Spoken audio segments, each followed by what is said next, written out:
میں اماں سے ملنے گاؤں گیا تو وہاں سب کچھ بدل چکا تھا۔ گھر میں خاموشی تھی اور اماں جانوروں والی بالٹی سے پانی پی رہی تھی۔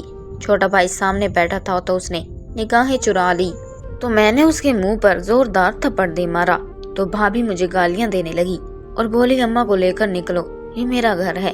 تو میں اماں کو ساتھ لے آیا تو بولی بیٹا بہو مجھے جانوروں والا چارہ دیتی تھی۔ دن بعد اماں فوت ہو گئی تو میں نے بھائی کو بتانے کے لیے فون کیا تو میری حیرت کے انتہا نہ رہی کہ بھابھی میری ماں میرا ماتھا چوم رہی تھی، کہہ رہی تھی بڑی دعائیں کی ہیں میں نے کہ تمہاری نوکری ولایت میں لگ جائے، چلو شکر ہے تمہاری نوکری لگ گئی ہے۔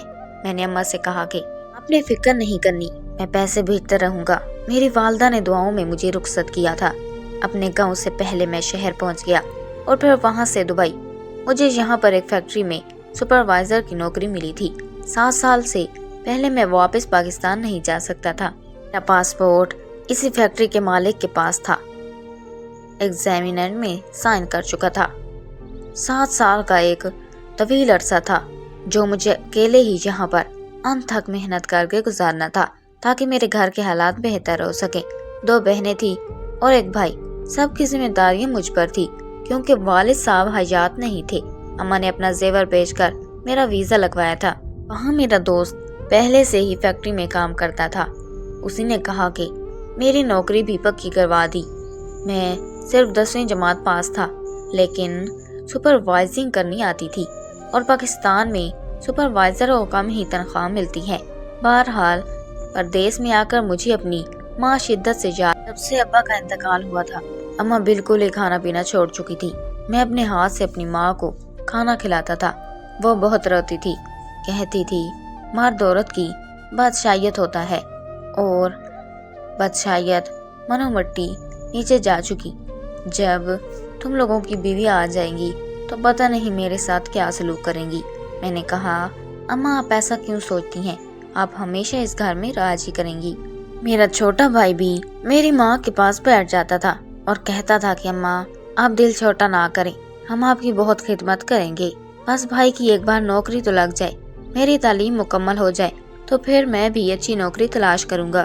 میری ماں کہتی اللہ تم لوگوں کو کامیاب کرے، میری ساری دعائیں تم لوگوں کے ساتھ ہیں۔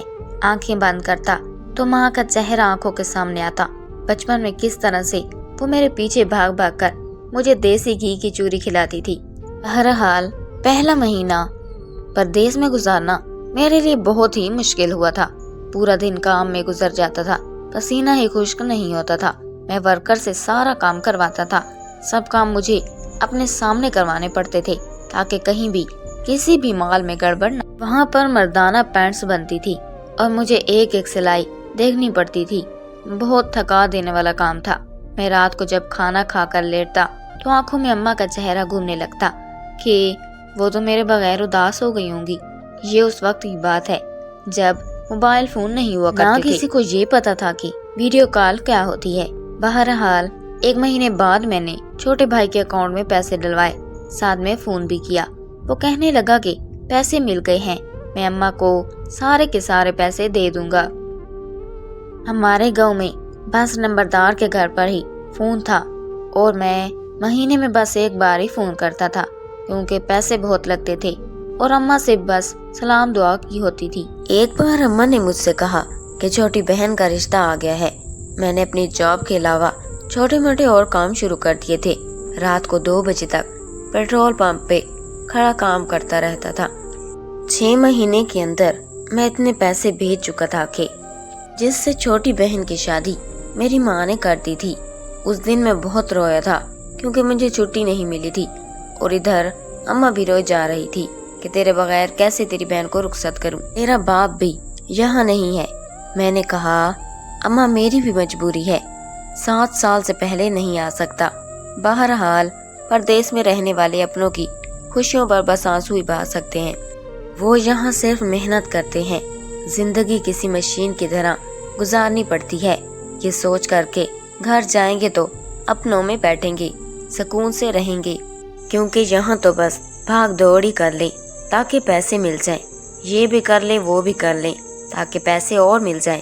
یہاں آ کر ہمیں یہ ہوتا ہے کہ जितना हो सके काम करके पैसे पीछे अपने घर वालों को भेजें, ताकि वो सारे मामलात को निपटाने के बाद इतनी बचत रखें ताकि हम वापस आकर कुछ कर सकें। लेकिन बहरहाल मैं अपनी सेविंग भी कर रहा था। बहन की शादी के बाद मैं बहुत उदास हो चुका था। बार बार अम्मा का ख्याल आता था कि वो तो मुझे याद कर कर के रोती होंगी। अम्मा का मुझसे बहुत प्यार था, शायद इसलिए कि मैं सबसे बड़ा था और मुझे भी अम्मा से बड़ी मोहब्बत थी। बहरहाल वक्त गुजरने लगा, दूसरी बहन की शादी भी हो गई। मुझे यहाँ पर 3 साल बीत गए थे। अभी 4 साल और बाकी थे कि अगले ही साल मेरे सर पर मेरे भाई ने धमाका मार दिया कि वो शादी करना चाहता है। मैंने कहा, तुम्हें इतनी जल्दी किस बात की है? चलो बहनों की तो जिम्मेदारी थी, निभा दी। तुम अभी सब्र करो, अपनी तालीम मुकम्मल करो, फिर शादी कर लेना। लेकिन वो बज़िद था कि जिस लड़की को वो पसंद करता है उसका रिश्ता आ रहा है। फसाद सब्र पा हो रखा था। मेरी माँ ने रोते हुए मेरी मिन्नत की कि खुदा के लिए पैसे भेजो और मैं इसकी शादी कर दूं। ये रोजाना घर में लड़ाई झगड़ा डालकर बैठ जाता है और शादी उस लड़की से करूंगा, वो नहीं मिलेगी तो खुद को मार दूंगा। मुझे छोटे भाई रियाज पर गुस्सा तो बहुत आया, लेकिन अगले 6 महीने में मैंने उसकी अनथक मेहनत की ताकि उसकी शादी हो जाए, क्योंकि अभी तक वो कुछ कमाता नहीं था, बस शादी का शौक चढ़ गया था। इस बीच किसी ने मेरे बारे में नहीं सोचा। मैं तो घर का सबसे बड़ा बेटा था। शायद बड़ों की जिम्मेदारियां भी बड़ी होती हैं जो खत्म नहीं होती। 3 साल गुजर चुके थे। जब भी अम्मा से बात करता तो वो चुप चुप सी रहने लगी, ज्यादा बात नहीं करती थी। मैं कहता, रियाज ने नौकरी ढूंढी अम्मा? कहती, नहीं, कोशिश कर रहा है पर नौकरी नहीं मिल रही। फिर ये सुनने को मिला कि रियाज की बीवी तो माँ बनने वाली है और डॉक्टर ने ऑपरेशन बताया है। मैं इस बार गुस्से से तप कर भड़क उठा कि मैंने रियाज को पालने का ठेका नहीं लिया हुआ। उसको बोलें कुछ न कुछ करके कम से कम अपनी बीवी और बच्चे का खर्चा तो उठाए। मैं यहाँ बैठा उसके बच्चों को पालने के लिए मेहनत कर रहा हूँ। मुझे अपना भी तो सोचना है। क्या मेरी कोई जिंदगी नहीं है? मेरी माँ मेरी सारी बातें चुपचाप सुनती रही, लेकिन बोली कुछ नहीं। अपनी भड़ास निकालने के बाद मैंने कहा, अच्छा माँ परेशान ना हो, पैसे भेज देता हूँ, लेकिन रियाज को समझाएं, इस तरह तो उसे मुफ्तखोरी की आदत पड़ जाएगी। अम्मा ने फिर भी कोई जवाब नहीं दिया। पता नहीं, मुझे लग रहा था जैसे कोई मसला है, कोई बात है। मैंने कहा, अम्मा क्या बात है? वो कहने लगी, कुछ नहीं बेटा, कुछ भी तो नहीं, लेकिन लग रहा था कि आवाज में नमी है, ऐसे वो रो रही हैं। मैंने कहा, अम्मा कोई बात हुई है क्या? रियाज ने कुछ कहा है? वो कहने लगी, नहीं नहीं, रियाज ने मुझे क्या कहना, बेचारा नौकरी ढूंढ रहा है, मिल जाएगी। उन्हीं दिनों फैक्ट्री में काम करने वाली फातिमा से मेरी बातचीत होने लगी। वो भी पाकिस्तानी लड़की थी, उसका ताल्लुक कराची से था। वो भी अपने घर की कफालत के लिए यहाँ आई हुई थी। वो हॉस्टल में रहती थी, एक अच्छी लड़की थी, परदेश में काम करती थी, इसलिए मेरी तकलीफ से अच्छी तरह वाकिफ थी। हम दोनों ही एक दूसरे के घर के हालात का जिक्र करते रहते थे। आहिस्ता आहिस्ता हमारी बातचीत बढ़ने लगी।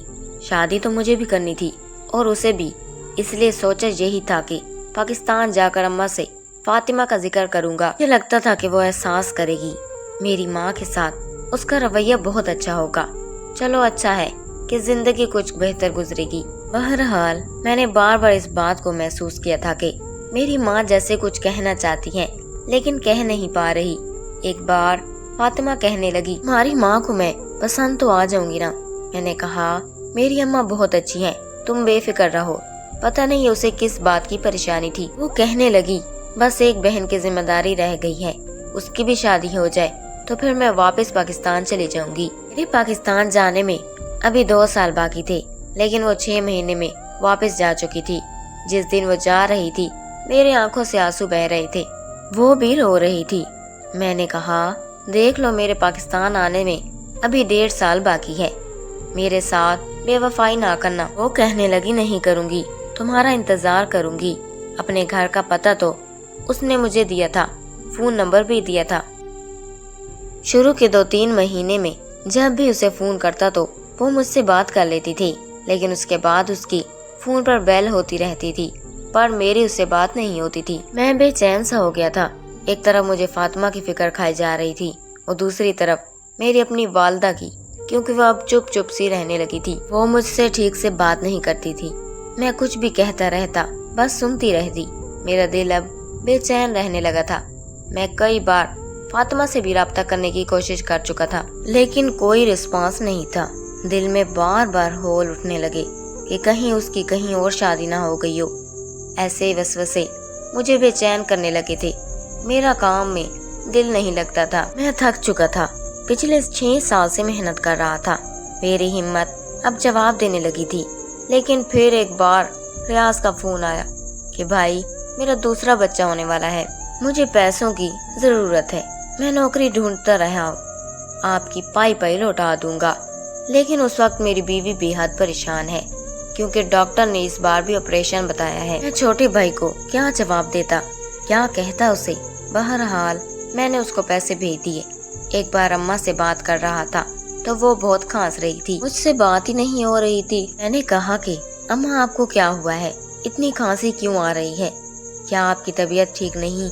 तो वो कहने लगी, हाँ मैं ठीक हूँ, मुझे कुछ नहीं हुआ। मैंने कहा, लग तो नहीं रहा, आपको रियाज डॉक्टर के पास लेकर गया है कि नहीं?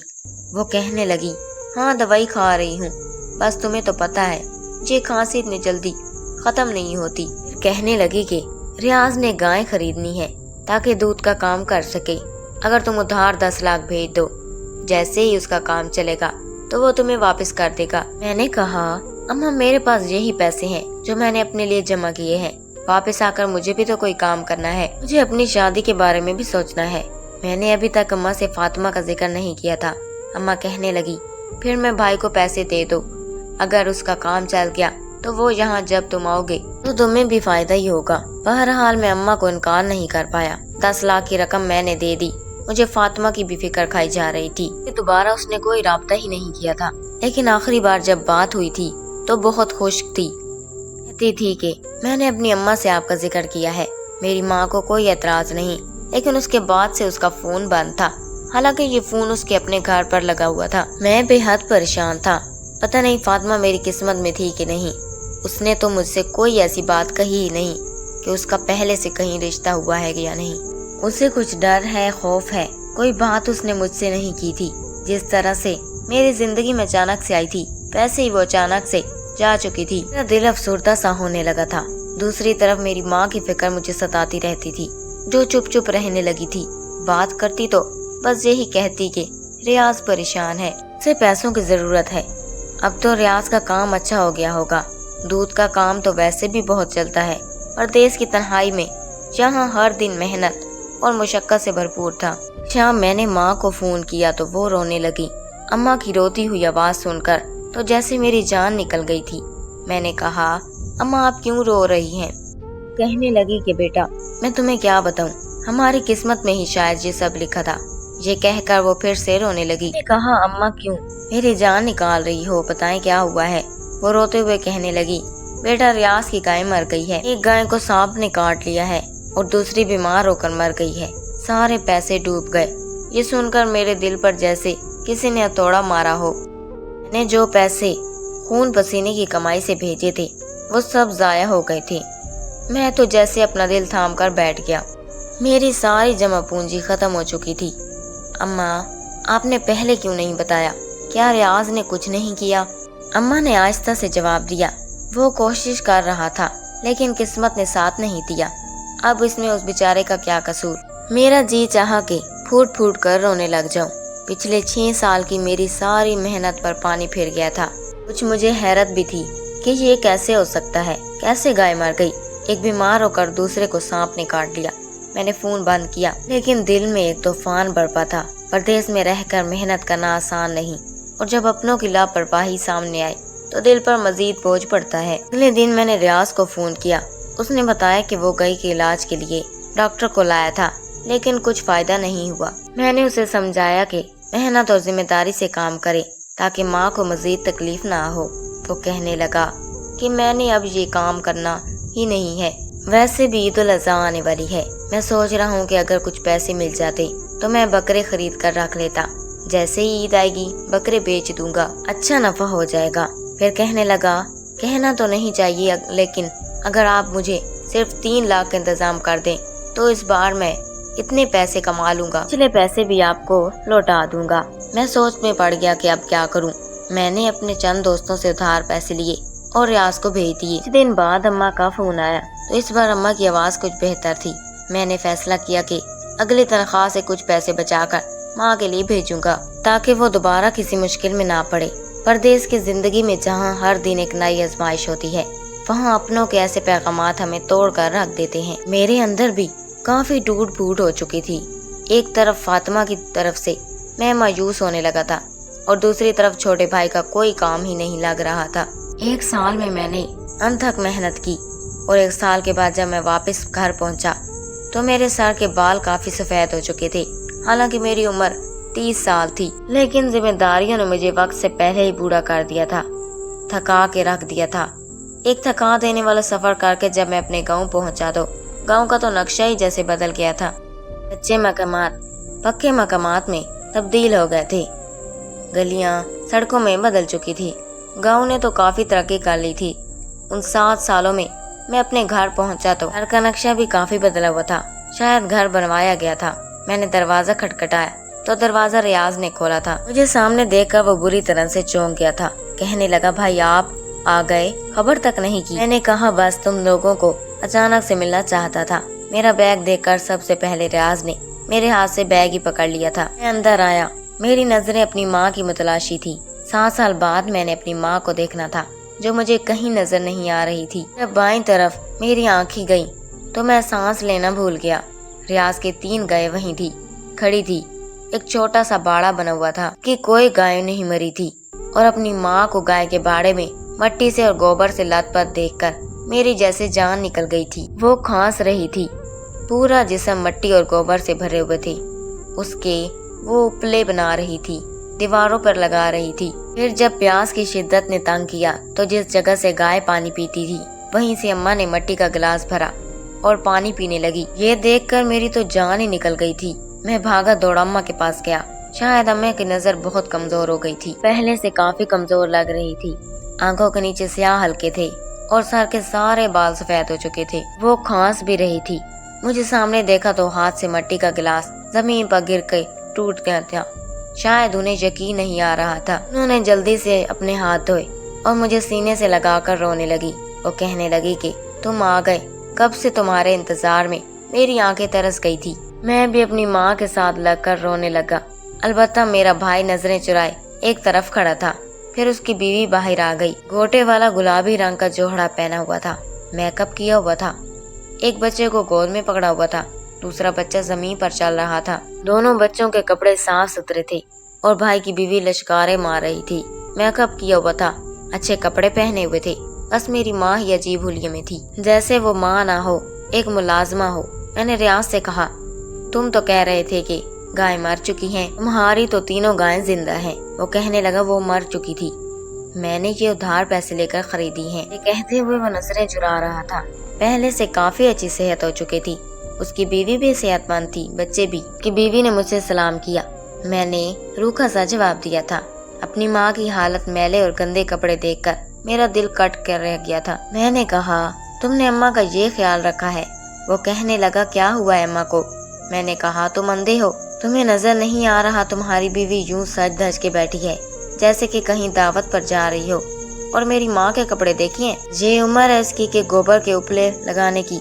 वो कहने लगा, रोजाना मेरी बीवी ये काम करती है, आज अम्मा जिद कर रही थी कि खुद काम करने लगी और मेरी बीवी वाकई कहीं जा रही है। मैं इसे मैके छोड़ने जा रहा हूँ। फिर अपनी बीवी से कहने लगा, चलो शाइस्ता, तुम्हें तुम्हारे घर छोड़ दूँ। मैं तो रियाज के तेवर देखकर हैरान रह गया था। उसकी बीवी ने एक बच्चा गोद में पकड़ा हुआ था, दूसरे को हाथ में पकड़ा और रियाज के साथ बाहर चली गई। मैंने अम्मा की तरफ देखा था। मैंने कहा, अम्मा, आपने मुंह से झूठ बोला कि उसकी गाय मर गई है। वो कहने लगी, क्या कहती बेटा, बड़ी लंबी कहानी है, तुम बैठो, मैं तुम्हारे लिए रोटी पकाती हूँ। मैंने कहा, रहने दे, मैं बाजार से ले आता हूँ, आप नहाए, अच्छे कपड़े पहने। ये बात सुनकर वो जरा सी मुस्कुराई, फिर कहने लगी, अच्छे कपड़े क्या होते हैं बेटा, मुझे तो पता ही नहीं, यही 4 जोड़े हैं जो मैंने बदलती रहती हूँ, सब के सब बहुत पुराने हो चुके हैं। मुझे बड़ी हैरत हुई कि क्या रियाज अम्मा को कुछ भी पैसे नहीं देता था। बहरहाल मैं बाजार चला गया। तंदूर से रोटियां खरीदी थी और पकवान वाले से थोड़ा सा सालन खरीदा। जब घर वापस आए तो तब तक अम्मा नहा चुकी थी, लेकिन जो कपड़े पहने थे वो भी जगह जगह से पेबंद शुदा थे। मेरी माँ के चेहरे पर जरा भी रौनक ना थी, रंगत पीली और काली हो चुकी थी। खाना खाया तो आंखों से आंसू बहाने लगी। मैंने कहा कि अम्मा क्या हुआ है? वो कहने लगी, कुछ नहीं बेटा। अभी भी वही चुप उनकी जबान पर ठहरी हुई थी, वो कुछ भी नहीं बता रही थी। बहरहाल मैंने सोचा था कि रियाज से कहूँगा कि मेरी सारी रकम वापस करे, लेकिन रात को जब बीवी के साथ आया तो सीधा कमरे में चला गया। मैंने अगली सुबह का इंतजार किया। अगले रोज जब मैंने रियाज से कहा कि मेरे पैसे वापस करो, मैंने भी तो कोई काम और कारोबार करना है, तो वो कहने लगा, कौन से पैसे? मेरे पास कोई पैसे नहीं है। मैंने कहा, वही पैसे जो मैंने तुम्हें भेजे थे, 13 लाख रुपए, मेरे पैसे वापस करो। वो कहने लगा, मेरे पास कोई पैसे नहीं है, और अगर आपने ज्यादा शोर शराबा किया ना तो मैं अपने सालों को बुला लूंगा। मेरे 5 साले हैं, हड्डी पसली तोड़ कर रख देंगे। ये सुनकर मैं हैरान रह गया कि वो तो मेरे साथ बदमाशी पर उतर आया है। मेरी माँ रोने लगी। वो कहने लगी कि नहीं, मेरे बच्चे को कुछ ना कहो। मैंने कहा, कैसे कुछ ना करना? मेरा ये कुछ नहीं बिगाड़ सकता। जिसको बुलाना है जाके बुला ले, मैं भी देखता हूँ ये मेरा क्या बिगाड़ सकता है। मेरी माँ कहने लगी, बेटा तुम चुप कर जाओ, हमने किसी से नहीं लड़ना, इसके साले बदमाश हैं, हमने किसी से नहीं लड़ना। मैंने अपने बेटे को खोना नहीं चाहती।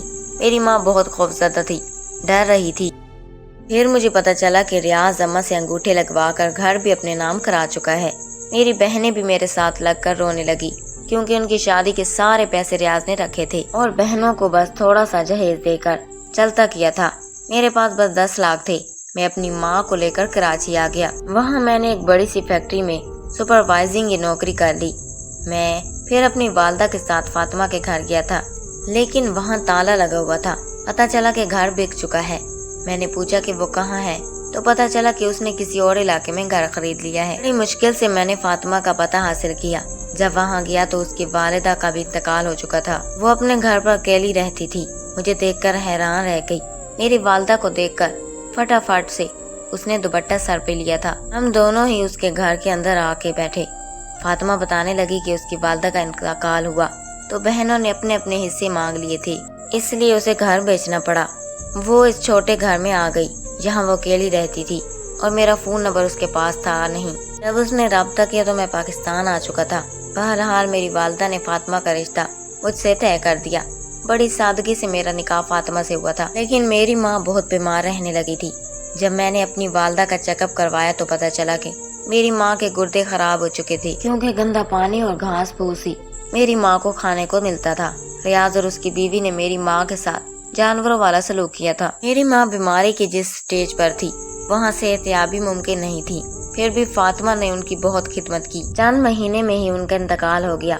मैंने जब ये खबर रियाज को दी तो फूट फूट कर रोने लगा।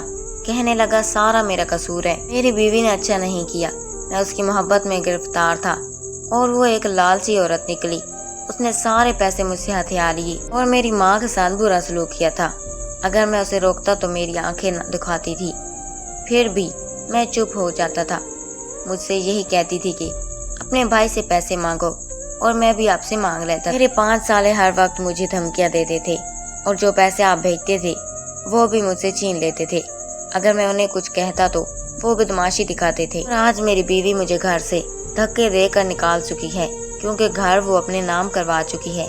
उसे बस मेरे पैसों से प्यार था और मैं बेआसरा हो चुका हूँ। ये कहते हुए वो फूट फूट कर रोने लगा। मैंने कहा कि मेरे पास वापस आने की जरूरत नहीं, क्योंकि मेरी माँ तुम्हारी वजह से मरी है। तुमने उसकी कदर नहीं की, तुम एक औरत के पीछे लग गए। अगर उसे तुम शुरू से ठीक रखते तो वो ठीक रहती, लेकिन तुमने उसे सर पर चढ़ा लिया था। मैं तुम्हें अपने घर पर कभी नहीं रखूंगा। तुमने मुझे बहुत नुकसान पहुंचाया।